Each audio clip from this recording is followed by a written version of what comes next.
Esta obra busca retratar la leyenda de los volcanes Iztaccíhuatl y Popocatépetl. Ambos eran pertenecientes a la tribu de los tlaxcaltecas, quienes estaban en guerra en aquel momento contra el imperio de los aztecas, el imperio más fuerte de la época. Iztaccíhuatl era la princesa de la tribu y Popocatépetl era uno de los guerreros más respetados de toda la tribu.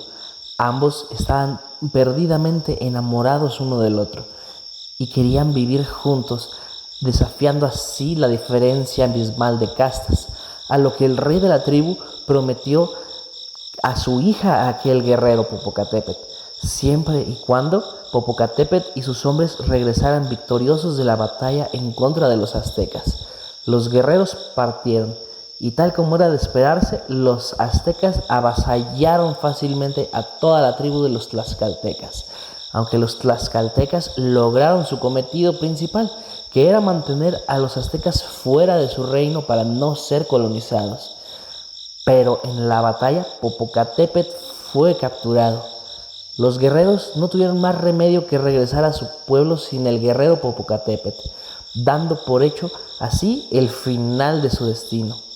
Tras recibir la noticia, la princesa Iztaccíhuatl, devastada, canceló su suscripción a la vida, dejando así este mundo por el profundo dolor de perder a su amado.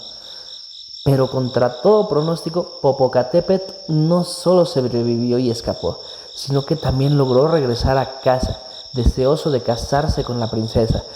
Pero cuando llegó, su amada ya no daba rastro alguno de vida, por lo que triste cargó su cuerpo hasta la cima de un monte, para que así el espíritu de su amada fuera reclamado por los dioses.